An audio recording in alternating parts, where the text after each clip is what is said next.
नमस्कार विद्यार्थी मित्रांनो, तुम्हा सर्वांचं खूप खूप स्वागत आहे आपल्या या YouTube चॅनलवर. तर विद्यार्थी मित्रांनो, सावित्रीबाई फुले पुणे युनिव्हर्सिटी अंतर्गत असिस्टंट प्रोजेक्ट असिस्टंट तर या पोस्टची जी रिक्रुटमेंट जी आहे तर ती आलेली आहे. म्हणजे प्रोजेक्ट असिस्टंट या पोस्टसाठी ही रिक्रुटमेंट असणार आहे. मग यामध्ये बघा तुम्हाला इसेन्शियल क्वालिफिकेशन काय लागणार आहे, एक्सपिरियन्स काय लागणार आहे, तसेच तुमचा जो पिरियड आहे, जॉब पिरियड जो असणार आहे, तर तो किती असणार आहे? त्यानंतर तो एक्सटेंड होऊ शकतो का? तुमची जी पोस्ट आहे ती कॉन्ट्रॅक्ट बेसिस आहे की कॉन्ट्रॅक्ट बेसिसवर आहे की परमनंट आहे?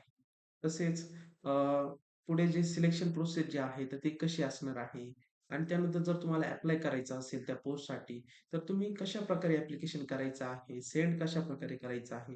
या सर्व प्रश्नांची उत्तरं आजच्या या व्हिडिओच्या माध्यमातून आपण बघणार आहोत. तर बघा विद्यार्थी मित्रांनो, सुरुवातीला आपण जी ॲडव्हर्टाइजमेंट जी आलेली आहे, तर ती बघूयात. 29 जुलै 2026 ला हे लेटर जे आहे, तर ते आलेलं आहे ॲडव्हर्टाइजमेंटचं. यामध्ये काय काय दिलेलं आहे बघा विद्यार्थी मित्रांनो, advertisement for one post of project assistant admin finance.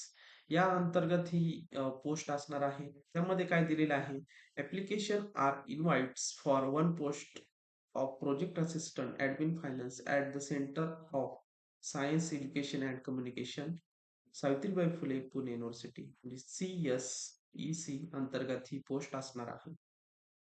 त्यानंतर सर्वात महत्वाचं म्हणजे काय यांनी या ठिकाणी दिलेलं आहे बघा, टेन्युअर ऑफ द पोस्ट म्हणजेच तुमची जी पोस्ट असणार आहे तर ती किती म्हणजे तिचा टाइम पिरियड किती असणार आहे त्यांनी दिलेला आहे. Initially for a period 1 year, 1 year साठी असणार आहे post.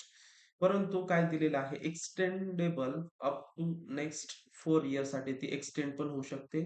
Performance of each year म्हणजे तुमचा परफॉर्मन्स जर चांगला असेल तर नक्कीच तुमची पोस्ट जी आहे किंवा तुमचं जे टेन्युअर पिरियड जो आहे तर तो एक्सटेंड होऊन जास्तीत जास्त तुमचा पिरियड 4 इयरचा होऊ शकतो.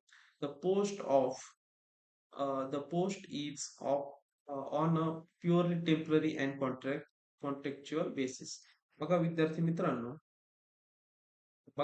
मित्रांनो, payment sorry, the post is on a purely temporary and contractual basis. बघा ही पोस्ट जी असणार आहे तुमची टेम्पररी आणि कॉन्ट्रॅक्च्युअल बेसिसवर असणार आहे.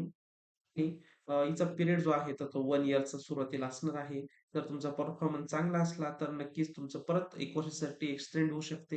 परत एक्सटेंड होऊ शकते जर तुमचा परफॉर्मन्स जो आहे तर तो चांगला असेल तर.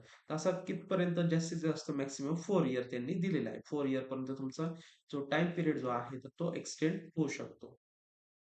आता पुढे जे आहे ते इम्पोर्टंट आहे. तुम्हाला पेमेंट वगैरे किती मिळणार आहे? ₹30,000 fix and annual increment 50% per year may be given. एक मिनिट हां. ठीक आहे. 30,000 fix as annual increment of 50% year may be given after assignment every year. बघा, अ, म्हणजे 30,000 तुम्हाला पेमेंट जे आहे तर ते तुम्हाला मिळणार आहे. त्यानंतर इन्क्रिमेंट जे आहे, तर ते जर तुमचं एक्सटेंड होत गेलं, तुमचा परफॉर्मन्स जर चांगला असेल, तर नक्कीच तुमचं ही पोस्ट जे आहे, तर ते एक्सटेंड होणार आहे पुढील 1 वर्षासाठी, त्यानंतर 1 वर्षासाठी. मग त्यानंतर इन्क्रिमेंट काय होणार आहे, तर 5% तुमचं इन्क्रिमेंट जे आहे, तर ते प्रत्येक वर्षाला होणार आहे. Assignment every year. त्यानंतर आता कोण-कोण इलिजिबल असणार आहे. सर्वात महत्त्वाचं म्हणजे eligibility criteria. Eligibility and the necessary qualification. तुम्हाला क्वालिफिकेशन काय-काय लागणार आहे? Project assistant admin finance one open to all ही पोस्ट असणार आहे. ऑल कॅटेगरीसाठी ही पोस्ट असणार आहे. त्यामध्ये ज्या विद्यार्थ्यांचं एम-कॉम झालेलं आहे किंवा एम-बी-ए झालेलं आहे within at last 2 year experience, तर असे विद्यार्थी जे आहे, तर ते तुम्ही त्यासाठी इलिजिबल असणार आहे. त्यामध्ये बघा, इसेन्शियल क्वालिफिकेशन पूर्ण त्याचं डिटेल त्यांनी दिलेलं आहे. एम-कॉम, एम-बी-ए तुमचे एम-कॉम झालेलं असू द्या किंवा एम-बी-ए झालेलं असू द्या, हे दोन्ही पण एलिजिबल असणार आहे. Minimum 2 year of relevant experience in office administration and financial support work, documentation, financial record management, budgeting, purposes, procedures, accounts म्हणजे खाली जे दिलेलं आहे यामध्ये जर तुमचा एक्सपिरियन्स असेल मला 2 वर्षाचा एक्सपिरियन्स सांगितलेला आहे.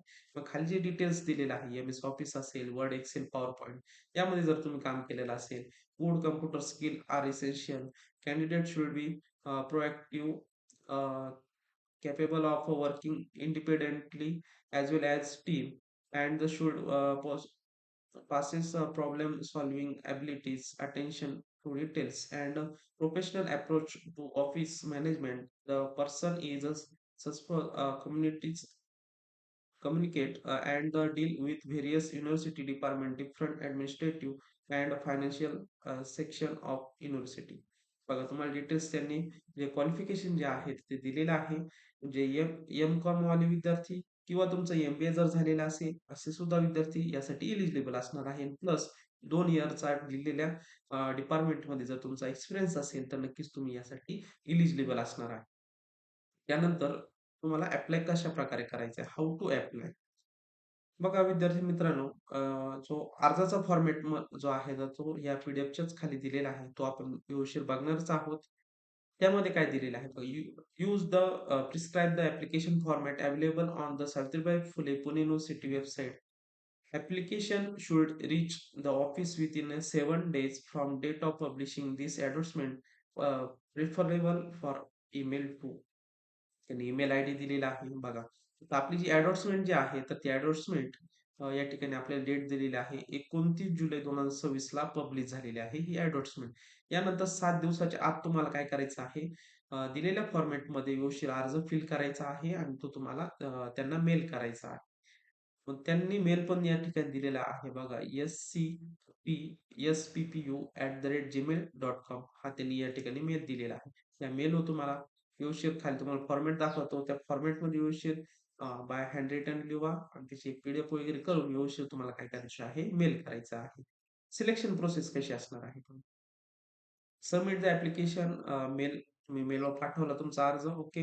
Application for the post of project assistant admin finance within 7 days of the advertisement. 7 आता पब्लिश 29 जुलैला झालेलं आहे. 7 दिवसाच्या आत म्हणजे जवळपास 6 ऑगस्ट पर्यंत तुम्ही अ, 6 किंवा 5 ऑगस्ट पर्यंत तुम्हाला काय करायचं आहे, तर तुम्हाला हे ॲप्लिकेशन जे आहे, तर ते मेलद्वारे त्यांना पाठवायचं आहे.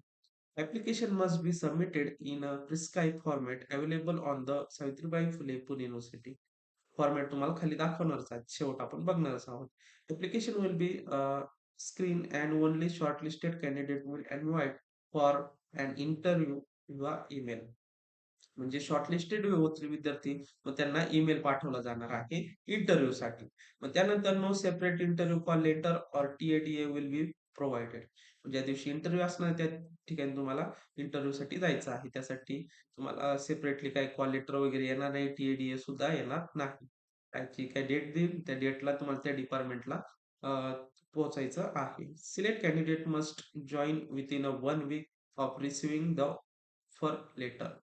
मग त्यानंतर तुम्हाला ऑफर लेटर मिळणार आहे. मग तुम्हाला 1 वीक दिला जाणार आहे. त्या 1 आठवड्याच्या आत त्या ठिकाणी तुम्हाला काय करायचं आहे, त्या ठिकाणी रुजू व्हायचं. फॉर ॲडिशनल डिटेल्ससाठी तुम्ही दिलेल्या वेबसाईटवर काय करू शकता, भेट देऊ शकता. त्यानंतर विद्यार्थी मित्रांनो, ॲप्लिकेशन फॉर्मॅट त्याने या ॲडव्हर्टाइजमेंटमध्येच दिलेला आहे. बघा अशा प्रकारे हा फॉर्मॅट असणार आहे. Application for the post assistant admin finance या अंतर्गत ही पोस्ट असणार आहे. या ठिकाणी तुमचा फोटो वगैरे चिटकवा. या ठिकाणी फुल नेम टाकायचा आहे, date of birth, sex male का फिमेल वगैरे ते सिलेक्ट करा.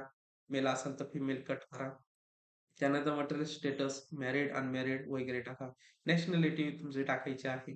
त्यानंतर कॅटेगरी जी आहे एस-सी, डी-टी-ए, ओ-बी-सी, एस-सी-बी-सी, ओपन जी काय असेल तुमची टाकायची आहे. त्यानंतर ॲड्रेस फॉर करस्पॉन्डन्स तुमचा ॲड्रेस टाका, डिटेल्समध्ये टाका. त्यानंतर मोबाईल नंबर या ठिकाणी फिल करा. ईमेल आयडी तुमचा जो आहे तर तो व्यवस्थित कॅपिटल, स्मॉल व्यवस्थित टाका. त्यानंतर अकॅडमिक रेकॉर्ड जो आहे तर तो व्यवस्थित तुम्ही फिल करायचा आहे. 1 बाय 1 इयरनुसार तुम्हाला व्यवस्थित त्या ठिकाणी अकॅडमिक रेकॉर्ड जो आहे तर तो फिल करायचा आहे. त्यानंतर please attach the list of achievements. काही तुम्ही अचिव्हमेंट्स केलेल्या असतील कॉलेजमध्ये किंवा इतर काही तुमचे अकॅडमिक इयरमध्ये जर काही अचिव्हमेंट्स असतील, तर ते तुम्हाला या ठिकाणी त्याची इन्फॉर्मेशन फिल करायची आहे आणि त्याची अटॅच पण त्याच ठिकाणी तुम्हाला द्यायचं आहे. अटॅचमेंट पण करायचं आहे. ते पण आपण बघणार आहोत. रिलेव्हंट वर्क एक्सपिरियन्स काही तुम्हाला 2 इयर्सचा एक्सपिरियन्स सांगितलेला आहे, तर तो एक्सपिरियन्स लेटर पण तुम्हाला त्या ठिकाणी त्या पी-डी-एफला जॉइन करायची आहे. वेदर करंटली एम्प्लॉईड तुम्ही एम्प्लॉईड आहात का? येस ओर नो यामध्ये तुम्हाला काही उत्तर द्यायचं आहे. त्यानंतर डिक्लेरेशन वगैरे वाचून घ्या. त्यानंतर डेट टाका. ज्या दिवशी ॲप्लिकेशन पाठवणार आहात त्याची डेट, प्लेस तुमचं गावाचं नाव टाकलं तरी चालून जाईल. त्यानंतर या ठिकाणी तुमची सिग्नेचर करायची. अशा प्रकारे या फॉर्मॅटमध्ये तुम्हाला काय करायचं आहे, सुरुवातीला याची प्रिंट काढून घ्या. या 2 पेजेसची प्रिंट काढून घ्या. प्रिंट काढल्यानंतर व्यवस्थित ॲप्लिकेशन फॉर्मॅट जो आहे, तर तो व्यवस्थित फिल करा. फिल केल्यानंतर मग त्यानंतर मागे तुम्हाला रिलेव्हंट डॉक्युमेंट जे आहे, त्यामध्ये तुमचे अकॅडमिक रेकॉर्ड म्हणल्यावर तुमचे सर्व मार्कशीट येतील त्यामध्ये. एम-बी-ए झालेला असेल किंवा एम-कॉम किंवा त्यापेक्षा जास्त एज्युकेशन झालेलं असेल, तर ते सुद्धा तुम्ही त्याला अटॅच करू शकता.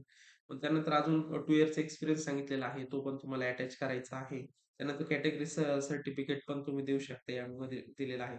पण टॉल जरी असले, पण जे विद्यार्थी कॅटेगरीमध्ये असतील त्यांनी कॅटेगरी सर्टिफिकेट जरी दिलं तरी चालून जाणार.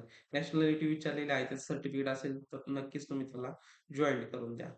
त्यानंतर अजून काय दिलेलं आहे बघा, वर्क एक्सपिरियन्स झाला. त्यानंतर अचिव्हमेंट्स तुमच्याकडे काय-काय आहे, वेगवेगळे असतील. काही सर्टिफिकेट भेटलेले असतील, काही तुम्हाला वेगवेगळे काही अचिव्हमेंट जे असतील, तर त्याचे सर्टिफिकेट जे असतील, तर त्याची तुम्हाला काय करायचं आहे, फोटोकॉपी या पी-डी-एफमध्येच ॲड करायचा आहे आणि एक चांगली एक पी-डी-एफ करून तुम्हाला काय करायचं आहे, दिलेल्या मेल आयडीवर बघा या ठिकाणी त्यांनी मेल आयडी दिलेला आहे. SC A, P SCP SPPU dot sppu@gmail.com या जीमेलला काय करायचं आहे तुम्हाला ही पी-डी-एफ व्यवस्थित फॉर्मॅटमध्ये करून तुम्हाला त्या ठिकाणी पाठवायची आहे. तर अशा प्रकारे विद्यार्थी मित्रांनो, advertisement for the one post of project assistant admin finance या अंतर्गत ही जी पोस्ट आहे, तर त्या रिलेटेड आपण माहिती जी आहे, तर ती आजच्या व्हिडिओच्या माध्यमातून आपण बघितलेली आहे. तर विद्यार्थी मित्रांनो, जे एलिजिबल असतील, तर नक्कीच या पोस्टला तुम्ही ॲप्लाय करा आणि तुम्हाला ह्या ही जी ॲड जी दिलेली आहे, तर ती ॲडव्हर्टाइजमेंट ची लिंक पी-डी-एफची लिंक जी आहे, तर ती व्हिडिओच्या डिस्क्रिप्शन बॉक्समध्ये तुम्हाला भेटून जाणार आहे. त्यामध्येच तुम्हाला ॲप्लिकेशन फॉर्मॅट पण भेटून जाणार आहे. जर तुम्हाला काही डाउट्स असतील, तर नक्कीच मला कमेंट बॉक्समध्ये विचारू शकता. तर विद्यार्थी मित्रांनो, भेटूयात नवीन अशा एका व्हिडिओमध्ये. तोपर्यंत धन्यवाद.